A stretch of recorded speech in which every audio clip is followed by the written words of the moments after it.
Subscribe to my YouTube channel, share it with your friends, and comment your thoughts. The Man in the Rain.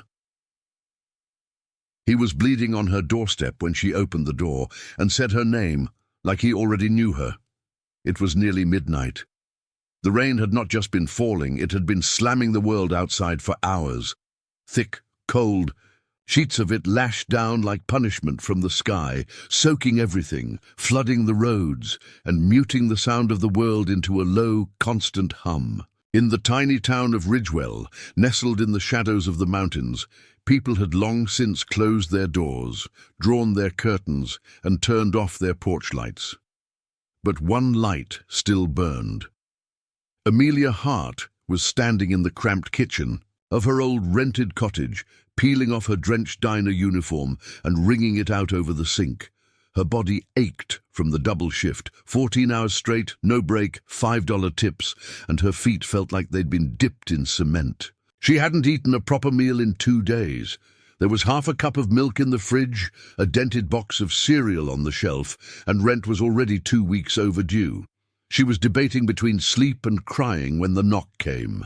It was slow, heavy, almost like it took all the strength in the world just to lift a hand and hit the door. Amelia froze. No one knocked at her door. Not this late, not in this weather, and not in Ridgewell, where neighbors mostly kept to themselves, and strangers were either lost or dangerous. The knock came again. 1, 2, and silence. She grabbed the old iron fire poker from beside the wood stove and stepped quietly to the door. Her heart thudded. Thunder rolled in the distance. The wind howled. She turned the knob slowly and opened the door just an inch. What she saw made her breath hitch. A man stood there, drenched head to toe, leaning heavily against the frame. His clothes were torn and muddy. Blood ran from a gash on his arm. His face was battered, lips split, one eye nearly swollen shut, dark bruises blooming along his jaw and neck. He looked like he'd been in a fight, or maybe a war, but none of that was what stopped her. It was his eyes, the way he stared at her like he'd been searching for her. And then he said it. Her name. Amelia. She stumbled back a step. I know you." But he didn't answer. His body swayed, his knees buckled, and before she could react, he collapsed right into her arms. She should have called the police. Or an ambulance. That's what a rational person would have done. But in that moment, logic wasn't what took over. It was instinct. Raw, messy instinct. She dragged him inside, grunting from the weight, her socks slipping on the wet floor. Her hands shook as she laid him on the worn living room rug. She grabbed old dish towels and a bottle of rubbing alcohol and began cleaning the wounds. He flinched but didn't wake. Blood soaked through the fabric. The cut on his arm was deep, but not fatal. His ribs were bruised, maybe cracked, and there were burn marks around one wrist, like he'd been tied up with wire. Who the hell was he? Amelia reached for her phone, but before she could unlock it, his hand shot up, weak, trembling, and gripped her wrist. "No," he whispered, barely audible. "No hospitals, no cops." His voice was rough, like he hadn't spoken in days. His eyes, glassy and pained, locked onto hers with desperate urgency. "They'll find me." "Who?" she asked, heart racing. He didn't answer. He passed out again. That night, she didn't sleep. She sat on the floor beside him, with her back against the wall, arms wrapped around her knees. The fire poker lay within reach. Every sound made her flinch. But she didn't make the call. She didn't know why she felt she could trust him. Maybe it was the look in his eyes, or maybe it was because something about him, his pain, his silence, felt familiar, like something she'd buried long ago, like her brother. 10 years ago, her older brother Jacob vanished without a trace. 1 minute he was there, promising to be home for her 13th birthday. The next, he was gone. No notes, no calls, just disappeared. The police searched, found nothing. Her mother drank herself to death 2 years later. Her father left soon after. Amelia was alone ever since. And something about this stranger's fear, The quiet panic in his eyes felt just like the hole Jacob had left behind, so she watched over him until the sky turned grey and the rain finally stopped. He woke up the next morning, groggy but alert. "Where am I?" he croaked. "You're safe." "My place," she said cautiously, still holding the poker. "You passed out at my door." He looked around, confused. "Then you didn't call anyone?" She hesitated. "No." He nodded, visibly relieved. "Thank you." She didn't know what to say to that, so she said, "What's your name?" He paused for a second too long. Then, "Mark." She didn't believe him. He tried to sit up and winced in pain. Amelia grabbed a pillow from the couch and slid it under his back. He didn't resist. "I'll leave," he said after a moment. "I just needed somewhere to get off the road. I didn't know where else to go." "You knew my name," she said. "You said it last night." Mark went quiet. His jaw tightened. "I didn't mean to. It just came to me, like I knew you, but I don't know how. Have we met before?" He shook his head. "I don't think so. But when I saw you, something clicked. A face from a dream, maybe, or something I forgot I was supposed to remember. You said someone's after you." His eyes darkened. "Yeah, but you don't want to know who. Try me." He looked away. "The kind of people who make you disappear, who erase you. You see their face once and it's already too late." Mark stayed for 2 more days. His injuries were bad. He couldn't walk without limping. His fever spiked once. Amelia made soup, offered painkillers, changed his bandages. Every night, she locked her bedroom door, not because she didn't trust him, but because she wasn't sure she trusted herself. He was polite, quiet, always watching. "I'll be gone soon," he promised on the second night. "I didn't ask you to leave. I know, but I don't want to bring trouble to your door." "Bit late for that," he smiled faintly. "Maybe." And then, almost like a confession, he said, "I don't know why I ended up here, but something about this place, about you felt important, like a promise I made but forgot to keep." On the 3rd morning, Amelia went to work.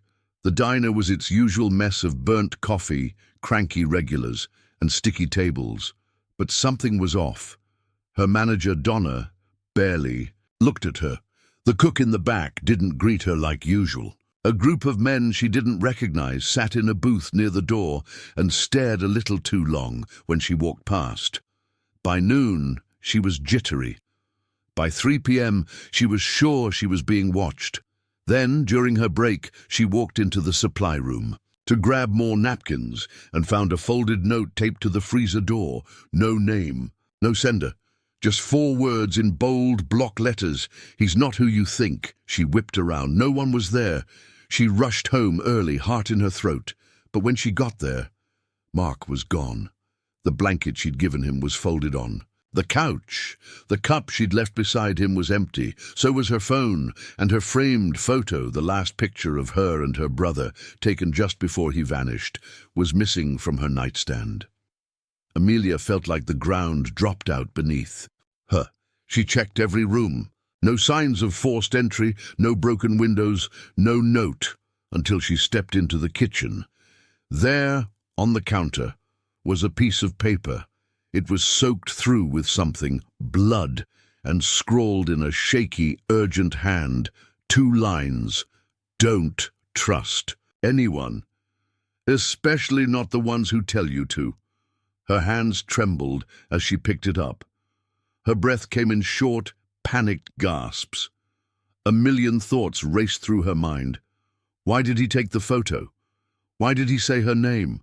Why did he leave now? And just then, the front door creaked open, slowly, cautiously, and a boot stepped inside. The stranger who wasn't a stranger. The boot stepped through the door, then another. Amelia clutched the blood-stained note tighter, her breath frozen. Heart hammering, she wasn't imagining it. Someone was in her house. "Who's there?" She called out, her voice sharp, trying to mask the fear rising like bile in her throat. No answer. She heard the creak of the floorboard by the hallway, the loose one that always squeaked, and knew whoever it was wasn't trying to be silent anymore. Grabbing the fire poker from beside the kitchen counter, she took slow steps back. One more breath, one more second, and then a tall figure rounded the corner. Amelia nearly swung, but stopped. It wasn't Mark. It was a woman, dark hair tied tightly back, clean leather boots, sharp eyes that scanned the room with clinical precision. She wore a heavy grey coat and black gloves, not soaked from rain but spotless, like she hadn't walked here at all, more like she'd been watching, waiting. The woman held up a badge. Detective Rowan Vale, Ridgewell Police. Amelia didn't lower the poker. Do you always enter people's homes uninvited? The woman's gaze flicked to the note in Amelia's hand.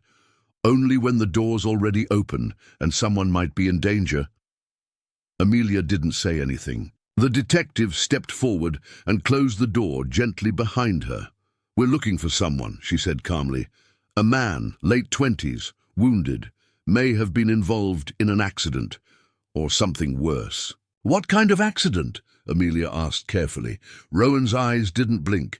A body was found in an abandoned warehouse 5 miles from here, burned, tied up, shot in the head. Amelia's grip on the poker tightened. And you think this man did it? We don't know, but someone saw him fleeing the scene, bleeding, and we traced footprints into the forest. Then they disappeared, until this morning when your neighbor called us. Called you. She saw a man matching that description enter your house 3 nights ago. Amelia swallowed hard. Rowan looked around. Is he still here? No. Did you see him? Amelia hesitated. Lying to a detective was stupid, but something deep inside her screamed, don't say anything. She said, yes. He collapsed outside my door. He was hurt. I thought he'd been mugged. And I patched him up. He left yesterday morning. Did he say who he was? Said his name was Mark. Rowan's lips pressed into a line. Did you believe him? Amelia shrugged. I don't know what to believe anymore. Rowan nodded slowly, almost sympathetically. Let me give you some free advice, Miss Hart. If this man shows up again, don't try to play savior. Call us. Because if he's involved in what we think, he is. You're not safe, and neither is anyone around you. She turned to leave, but then paused at the door. By the way, Rowan added, voice casual, you mentioned he gave you a name. Mark, right? Interesting choice. The man we're looking for, his real name is James Grayson. Does that sound familiar? Amelia's stomach flipped. She said nothing. Rowan gave her a knowing look and walked out. The second the detective's car pulled away, Amelia ran to her room. She pulled open drawers. Looked under the bed, in the closet. Every shadow, every space, empty. No sign of the photo, no sign of James, or Mark, or whatever his name really was. She returned to the kitchen and picked up the blood-stained note again. Don't trust anyone. Especially not the ones who tell you to, Rowan's voice echoed in her mind. James Grayson. Why did that name sound so familiar? And then it hit her, like a slap to the chest. Not from her life, but from her brother's. Back when she was 14, just a year after Jacob had vanished, she remembered overhearing one of his old friends, Luke, talking in hushed tones behind the school gym. They said James Grayson was the last person seen with him. It hadn't meant much then, just a name whispered in fear, a shadow figure from Jacob's final days, and no one ever found anything. The cops chalked it up to teenage hearsay, rumors, grief-fueled imaginations, but now that name had knocked on her door, bleeding, hiding, and somehow, knowing her name, Amelia sat down hard on the couch. Had she just taken in the man responsible for her brother's disappearance, or had she just saved the only person who could finally tell her the truth? That night she didn't sleep again. Instead, she went digging. She pulled out her old storage boxes from under the bed, dusty, taped shut, and untouched for years. Inside, notebooks, photos, her brother's hoodie, his sketch pad, a broken wristwatch. She flipped through everything looking for clues. For anything with the name James Grayson, she found it. A folded page torn from a school notebook. Jacobs. And writing scrawled across the top. JG says he knows what they did to Connor, wants me to meet him. Thursday, same spot. Connor was Jacob's best friend. He died under suspicious circumstances 2 months before Jacob vanished. Fell from a bridge, they said.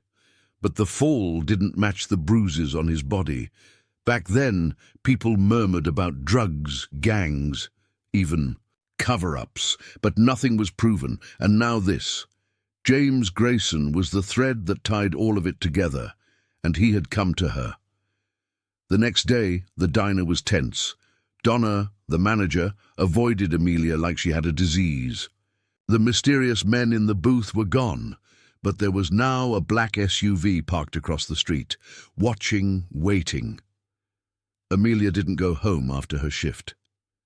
She took the long way through the back roads, turned her phone off, and walked 2 miles. Into the forest, to the old shed Jacob used to sneak off to, their secret place. It was falling apart now, but still standing. Inside, on the floor, was her missing photo, face down, and on the back, scribbled in shaky handwriting, "Midnight, South Train Yard. I'll tell you everything."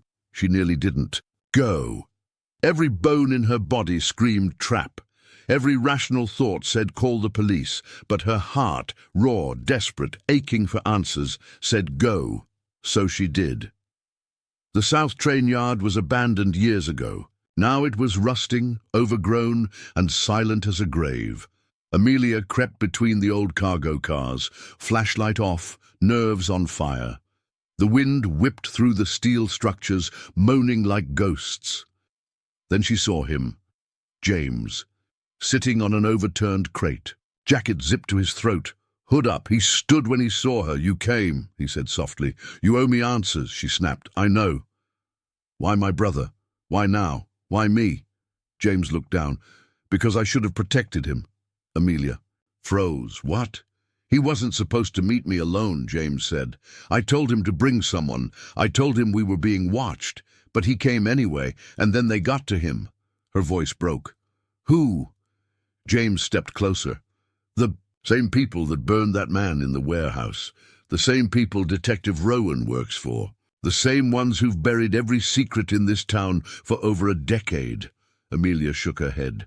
"That's insane. You're saying the police—" "Not all of them. Just the ones who answer to the wrong money." He pulled something from his coat, a flash drive. "Everything Jacob found out, everything Connor died for. It's on here. Names, evidence, dates. They killed to hide this. I ran for years, changed my name, lived off-grid. But I had to come back. Why now?" "Because they're cleaning house. And you're next, Amelia, because they think you know." "Know what?" James looked at her with grief-filled eyes. "That your brother didn't just disappear. He died trying to expose them. And now, we either finish what he started, or we die running." Before Amelia could speak, headlights blazed across the train yard. A car. Then another. Doors slammed. Footsteps rushed. Voices called out. One of them unmistakably Rowan's. James grabbed Amelia's hand. "We have to go, now. Run with me or die." Amelia didn't think. She just ran. James's hand gripped hers as the train yard burst into chaos. Flashlights sweeping, orders being shouted, boots crunching on gravel. Amelia's lungs burned as they weaved between rusted railcars, ducking low and dodging shadows. The night air was cold and thick with panic. Behind them a voice echoed across the metal walls. "Stop! This is the police." But Amelia knew it wasn't just the police. She had seen the fear in James's eyes, the kind of fear you don't fake. They sprinted toward a fence at the far end, barbed wire curling across the top. James shoved a crate against it and climbed first, then reached down to pull her up. Amelia's hands scraped and bled as she hauled herself over. She landed hard on the other side, knees hitting dirt, and they kept running. Through the overgrown field, across a shallow creek into the trees. Only when the lights disappeared behind them and silence returned did they finally stop. Amelia dropped to her knees, gasping, her chest heaving. James crouched beside her, watching the woods. "We don't have long." "What? What do they want?" she panted. He didn't answer right away. His gaze scanned the dark. "They want the drive and anyone who's seen it. You, me, anyone who knows." She looked at him. "You said you had proof. Names." "Of what?" He turned to her then. "Of who's been running Ridgewell like a cartel for the last 15 years. Drug routes disguised as police operations, missing kids labeled as runaways, a judge who signs fake warrants, a mayor who covers it all." Amelia's face twisted in disbelief. "You expect me to believe all that?" James nodded. "No. I expect you to see it." He pulled the flash drive from his coat again. "But not here. We need somewhere safe." She stood, brushing dirt from her legs. "My house isn't safe anymore." James gave her a quick, serious look. It never was. They hiked for hours through the back trails, avoiding roads and towns. Amelia's legs throbbed, her shoes soaked through. Branches clawed at her skin, but she didn't stop. Her mind kept flashing to her brother, to that old notebook page. JG says he knows what they did to Connor. Now James was here, claiming to have the proof Jacob died chasing, and she was being hunted for simply knowing he existed. By dawn, they reached an abandoned hunting cabin miles from the highway. The place was silent, windows boarded up, roof sagging in the middle. James checked every room, then nodded. "We've got a few hours. Maybe less." Inside, he pried open a hidden panel in the wall and took out a laptop, clearly left there ahead of time. A safe house, a plan. He wasn't just surviving, he had prepared for this. Amelia watched as he plugged in the drive and loaded the files. Hundreds of folders, videos, emails, documents, names she recognized, faces she didn't want to. One stood out. Rowan Vale in uniform, shaking hands with a man Amelia vaguely remembered from a town fundraiser. Then another clip. Rowan handing over a sealed envelope in what looked like a warehouse. "She's not a detective," James said grimly. "She works for them. Has for years." Amelia stared in horror as footage played of a teenager, no older than 17, being dragged into a van.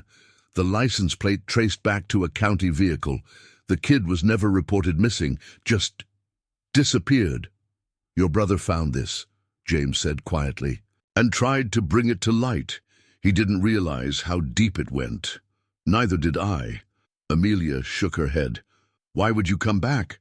Why not just keep running?" James stared at the laptop screen. "Because I ran once, and someone died because of it." He clicked another file. It was a photo. Jacob, her brother, standing beside James, smiling.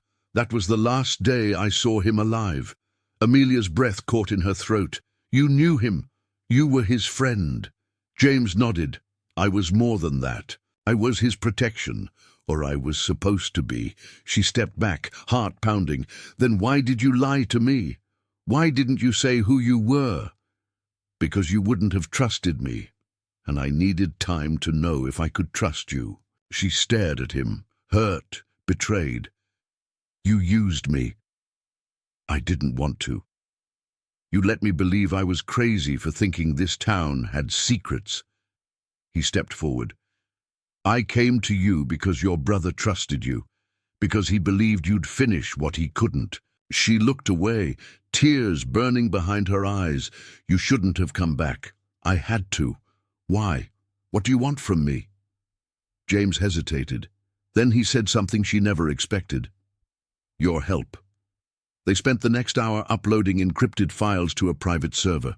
James explained that once it was all backed up, he would release it to a list of journalists, whistleblower groups, and international law enforcement. But they had to be smart. If even one wrong person intercepted the transmission, they were dead. Amelia watched the progress bar creep forward, 32%, 41%. She asked, What if they find us before it finishes? James was silent. That was answer enough. Afternoon shadows stretched across the floor when Amelia stepped outside for air.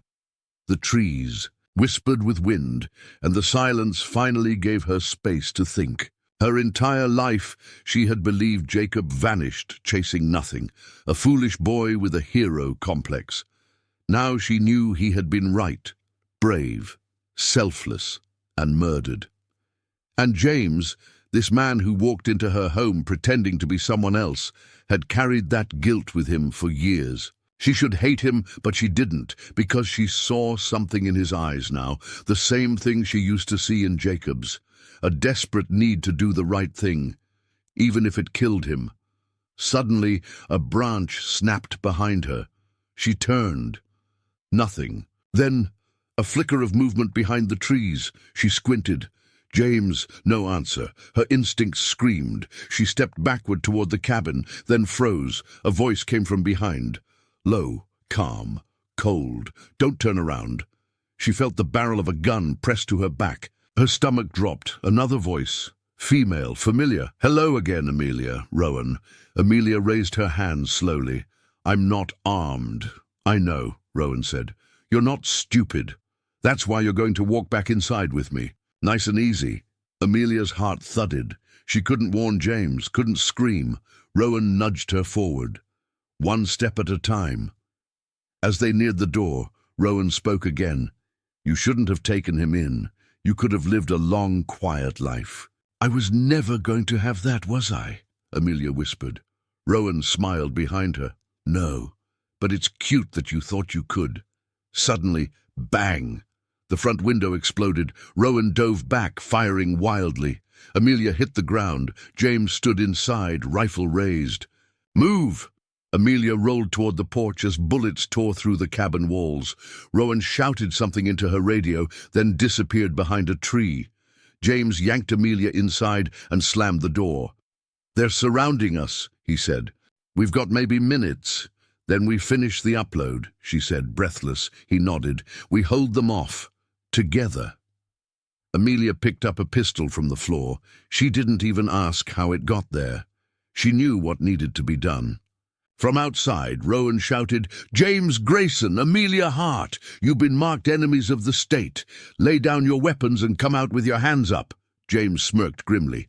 They always say that when they've already decided to shoot. They bolted the door, blocked windows, took positions. The laptop buzzed. Percent, Amelia whispered. Almost there. James loaded a final round.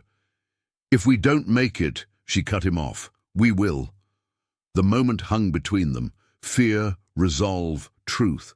And then everything shattered. Windows burst. Smoke filled the room. Figures rushed in. And the last thing Amelia saw before everything went black was the laptop screen flashing, upload complete. You were never supposed to wake up. Amelia woke to pain, a throbbing, pulsing ache behind her eyes, as if someone had hit her with a brick. The air smelled like bleach and old metal. Her wrists were zip-tied to the arms of a chair, her ankles too. Her mouth was dry. Blood crusted at the edge of her lip. A single bulb swung above her, creaking slightly, casting long, slow-moving shadows on concrete walls. She wasn't in the cabin anymore. She was in a basement, cold, windowless, silent. Then footsteps, heavy, deliberate. A door opened behind her, and a woman walked in. Polished boots, crisp navy suit, calm like a surgeon. Rowan. Amelia's stomach twisted. "Where is he?" she rasped. Rowan pulled up a chair and sat across from her, legs crossed, hands resting neatly in her lap. "Let's talk about you first." Amelia's jaw tightened. "What do you want?" Rowan gave a soft, patronizing smile. "You were a waitress, barely made rent, no family left, nothing special. But then, poof, you got curious. You started asking questions." She leaned forward. "That's dangerous, Amelia." Amelia didn't flinch. "You murdered my brother." Rowan raised an eyebrow. "No, your brother murdered himself by getting involved in things he didn't understand. A beat of silence passed. Rowan's tone dropped an octave, just like you are now. Amelia's chest rose and fell rapidly. "Where's James?" Rowan shrugged. "Alive, for now. But you might want to talk before I forget to be merciful." Amelia shook her head. "You don't scare me." "You should be terrified." Rowan stood and walked behind her. "Because you didn't just find out what we're doing. You helped expose it. The upload went through. Journalists, international agencies. It's only a matter of time before it all hits the surface." Then Rowan leaned in and whispered in her ear, "But do you know what happens before that?" Amelia didn't answer. "We erase the source." Hours passed, maybe longer. Amelia couldn't tell. Her limbs ached from the restraints. Her mouth was so dry she could barely swallow. Still, she refused to speak. Rowan came and went, threatened, taunted, offered water she never gave. Then another figure entered. Amelia blinked hard. It wasn't Rowan. It was someone worse, Mayor Ellis, the man who had handed her a scholarship envelope years ago and told her she had a future worth fighting for. The same man who had shaken hands with Jacob during town events. He now stood before her like a snake shedding its skin. "I'm disappointed," he said smoothly. "You always seemed so ordinary." Amelia didn't look at him. He sighed. "You should have taken the deal." "What deal?" "The one Rowan offered your brother. The one he refused." Amelia's blood ran cold. "You bribed him. We offered him a new life, a transfer, an apartment, a job overseas. All he had to do was hand over the evidence." She clenched her fists. "He didn't take it." "No," Ellis said. "He was idealistic, like you, but you don't strike me as someone who'd die for a cause." He knelt beside her chair. "So tell me, Amelia, where's the second copy?" Her pulse spiked. "I don't know what you're talking about." He smiled. "That's not the answer I need." She stayed silent. Ellis turned to the door. "Bring." A guard entered, dragging someone behind him. Amelia's stomach twisted. "James!" He was unconscious, bruised, blood running down his temple. They dropped him on the floor like a sack of trash. She screamed. "What did you do?" Ellis tilted his head. "Nothing yet. But if you don't tell us where the other copy is, we'll start removing fingers. Yours, then his." She shook with rage. "I swear, if you touch him, then talk." But she didn't. Not then. Not even when they took James away again. Sometime later, could have been hours, maybe a day. Amelia was dragged from the chair and thrown into a cell. A bare room, no windows, only a cot, a toilet, and silence. Her wrists throbbed, her heart ached. She sat curled in the corner and cried until her throat burned. For Jacob, for James, for herself. She had no plan, no escape, no strength. And then she remembered something, the tiny locket on her necklace. She reached under her shirt, felt the tiny bump, and with trembling fingers popped it open. Inside, hidden under a paper photo, a micro SD card, Jacob's, the backup. He had given it to her years ago before he disappeared, told her never to lose it, never to open it. "For later," he'd said. She had forgotten, until now. Her heart pounded. They didn't know about this. Neither Rowan nor Ellis. She still had a weapon. Now she just needed a way out. That night, as guards changed shifts, Amelia faked a seizure. She collapsed to the ground, jerking violently, eyes rolling back. The nearest guard panicked. "Hey, she's seizing. Get medical." The second guard rushed in, left the door slightly open. Amelia lunged. She knocked the first one off balance, grabbed his keycard, and slammed the door shut, locking them both inside. She sprinted down the hallway barefoot, blood dripping from her lip, panic rising in her throat. Alarms blared, doors slammed. She ran harder. Behind her, someone shouted, but then a hand grabbed her. She turned ready to fight, then froze. "James, bloodied, limping, alive. You're awake. How?" "No time," he gasped. "Follow me." They darted through corridors, down a laundry chute into the garage. James hot-wired a van while she kept watch, shaking with adrenaline. They peeled out of the compound just as bullets shattered the windshield, and drove for miles until they hit the next town and ditched the van behind a closed diner. Only then did they collapse into each other's arms. "You're alive," she whispered. "So are you," he said, and they held on like the world had ended. The next day, from a borrowed laptop in a motel lobby, Amelia uploaded the contents of the micro SD card. Every video, every file, every face. Every death Jacob had died trying to prove. It took 3 hours. She sent copies to 20 different journalists, 1 international human rights organization, and 3 rogue news sites that specialized in exposing high-level corruption. Then she deleted the originals. "Now what?" James asked, staring at the screen. Amelia looked at him. "We go public." "You're sure?" "They made me watch them try to break you," she said. "They killed my brother. They tried to kill me. It ends here." He nodded. They drafted a statement. Together, a name that would hit headlines. Ridgewell Files. Small towns rot from within. And they signed it. Amelia Hart, sister of Jacob Hart, and James Grayson, ex-agent. That night they got one final message, an anonymous email with no text, just a photo of Rowan bleeding. Slumped in the back of a black SUV, the subject line read, "Next time, stay gone." Amelia stared at the screen. James whispered, "They're tying up loose ends." She turned to him, voice steady. "Then let's be the ones who unravel it. You were never meant to survive this."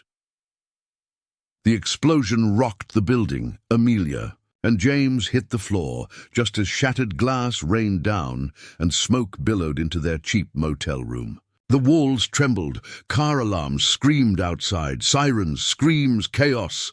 Amelia gasped, coughing as she crawled toward the bed. James reached her, eyes wild.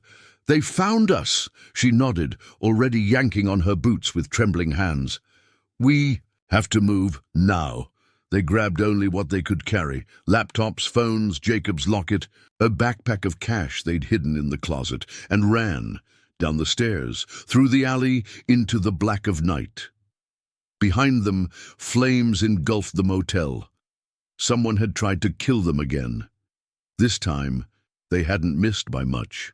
30 minutes. Later, crouched beneath a graffiti-stained bridge on the edge of town, Amelia looked at James, heart pounding. "We're not safe anywhere." James wiped blood from his forehead. "We will be, once we make the broadcast." She glanced at the flash drive in her palm. Everything was ready. The files, the names, the crimes. All she needed was a live platform the world couldn't ignore. But time was running out, and so was trust. By morning they reached the outskirts of Ridgewell, the town that had betrayed her, broken her, buried her brother. Amelia stared at the skyline in the distance. Familiar church steeples, water towers, rooftops she once thought were home. "We're really going back?" she asked quietly. James nodded. "You said we go public." "There's no coming back from this. There's nothing to come back to." They broke into the local high school auditorium that night.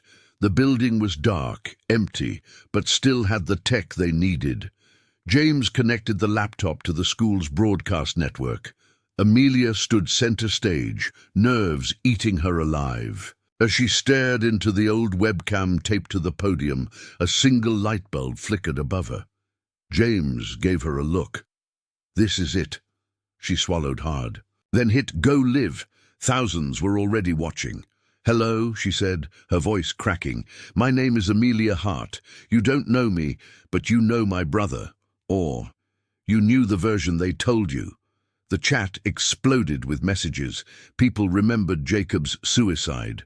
The rumors, the silence, the lies.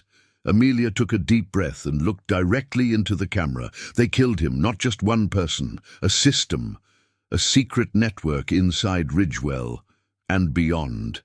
"And I have proof." She clicked a file. A grainy video began to play on the screen behind her. It showed men in suits exchanging cash, unmarked trucks, dead-eyed teens in makeshift factories, police officers laughing while loading evidence into an incinerator. The chat went wild. Names were named: mayors, judges, bankers, church leaders, teachers, faces people had trusted, faces she had once called neighbors. Tears rolled down her cheeks. They took my family. They tried to kill me. But I survived. And now, the truth is yours. She looked straight into the lens, voice steady. Do not let this disappear. Then James ended the stream. Silence. They sat there for a moment, breathing hard. Then footsteps echoed down the hall. Not one set, many. James grabbed her wrist. They're here. Run. They bolted down the back corridor as the auditorium doors and crashed open. Armed men in black poured in. Don't stop, James yelled as they cut through the kitchen, up the stairwell, through a maintenance shaft that led to the roof. They burst into the cold night air, sirens wailing in the distance. James looked down, 3 stories. The alley below wasn't far, but one wrong step. Amelia didn't hesitate. She jumped, landed hard, rolled, screamed from the impact, but got up. James landed beside her, limping. They ran again, through the cemetery, over the train tracks, past the diner where she'd once worked. Ridgewell was no longer a town. It was a trap. By dawn, the story had exploded online. Ridgewell files trended worldwide. Major news outlets replayed the stream on loop. Whistleblower organizations offered to shelter. Amelia and James. The FBI opened an investigation. People were arrested, others disappeared, but then something happened Amelia never saw coming. James started pulling away. He barely spoke, didn't eat, watched her from across rooms like a stranger. One morning, he disappeared for hours. When he returned, she asked, "Where were you?" He didn't answer. That night, she checked his bag. Inside, a burner phone she didn't recognize, a printed map, and cash, way more than they had. Her blood. It froze. The next morning, she confronted him. "Who are you talking to?" He looked at her for a long time, then sat down slowly. "There's something I didn't tell you." Her heart dropped. "I used to work for the same people who killed Jacob." Silence. Amelia's skin went cold. "You... what?" "I was embedded, assigned to monitor Jacob when he started digging. I was supposed to neutralize him if he got too close." She took a step back. "So this was all a lie?" "No." He stood. I walked away. I went dark. I tried to help him, but by then they were already watching me. They sent someone else in to finish the job. Her hands were shaking. "You could have told me.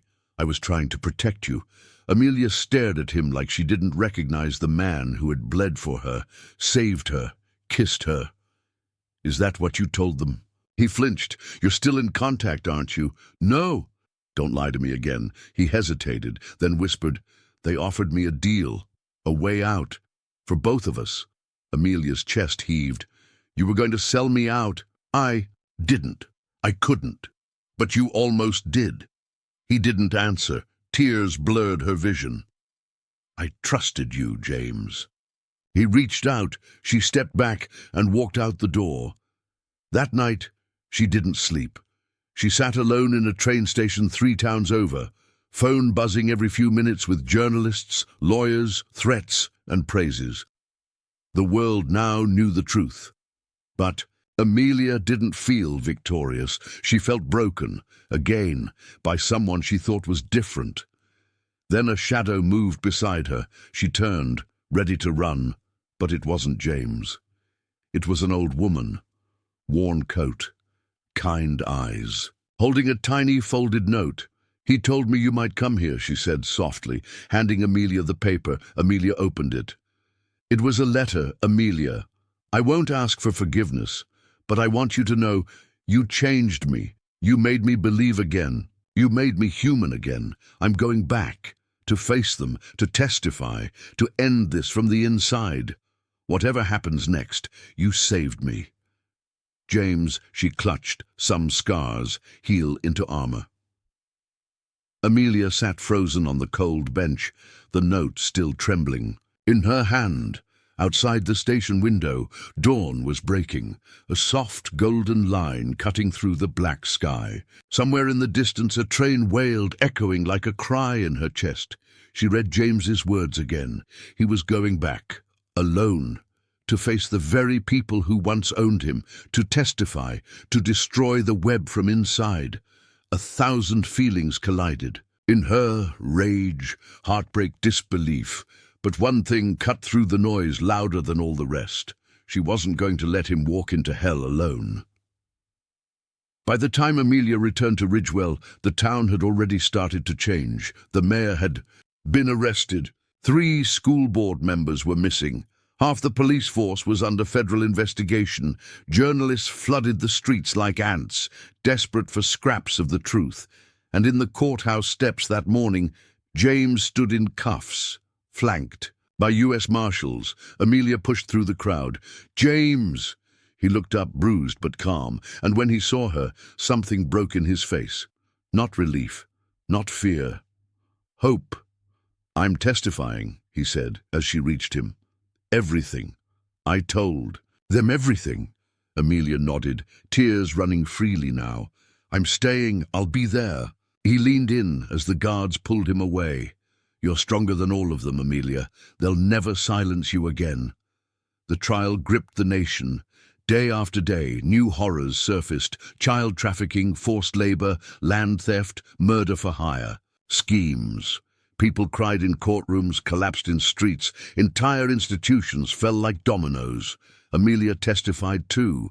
She told Jacob's story, her story, the motel bomb, the files, the betrayals, the near-death escapes, everything, and she never once looked away from the men who destroyed her family. They looked away from her. Cowards. Every one of them, but not James. He confessed to everything he'd done under their control, and everything he'd done to stop them. His voice never shook. Not even when they sentenced him to 12 years in a federal facility. He turned and smiled at Amelia as he was led out of the courtroom. And she knew it wasn't the end. It was the beginning of a long road. For both of them. Months passed. Ridgewell began to heal. Slowly, the factories were shut down. The volunteer centers were replaced by trauma support services. The church finally put up a plaque with Jacob Hart's name, and the school board hosted its first public memorial, acknowledging every student the system had failed. People started saying Jacob's name with pride instead of shame. They even stopped whispering when they said Amelia's. One quiet morning, Amelia walked into the diner where she once cleaned tables. It was different now. New staff, a new name. But the corner booth still stood. She sat there with a notepad and a cup of black coffee and began writing again, not for evidence, not for vengeance, but for herself. Words poured out, about trauma and healing, about the stranger she once saved, who saved her back in ways she never expected, about how survival sometimes looks like burning down your entire past just to have a future. 1 year later, Amelia stood on the steps of a small publishing house in Seattle. In her hand was a book, The Stranger I Saved, by Amelia Hart. It had taken everything in her to write it, the pain, the shame, the truth. But people were reading it now and reaching out, survivors, runaways, people who had lived through the system, people who never had a voice until Amelia gave them one. She realized something: justice didn't always roar in courtrooms. Sometimes it whispered in pages. One spring afternoon, she received a letter. It was from a correctional facility in Montana. Inside was a photo: James, clean-shaven, smiling, holding a guitar. He looked tired, but free, like someone who had finally shed a skin he never asked to wear. On the back he'd written only one sentence: "Some scars heal into armor." Amelia held it to her chest and smiled. She didn't go back to Ridgewell. After that, there was nothing left for her there, not really. She started over in the Pacific Northwest, working with advocacy groups, helping girls like her get out before it was too late. She spoke at universities, built safe houses, laughed again, even loved again, though not quickly and not without fear. But one thing was certain: she was no longer the poor girl who rescued a stranger. She was a woman who had rebuilt her life from ashes. Epilogue. In a quiet bookstore in Vancouver, a woman with kind eyes approached Amelia after a talk. "I read your book," she whispered. "My sister didn't make it, but you did, and that gives me peace." Amelia hugged her gently. Outside, rain began to fall, soft, cleansing. As Amelia stepped into the street, she didn't flinch. Because she wasn't running anymore. She had turned pain into power, truth into weapon, and silence into voice. Because sometimes the worst thing that ever happens to you becomes the reason someone else survives. Final line. Sometimes losing everything is the only way to find who you really are. The end.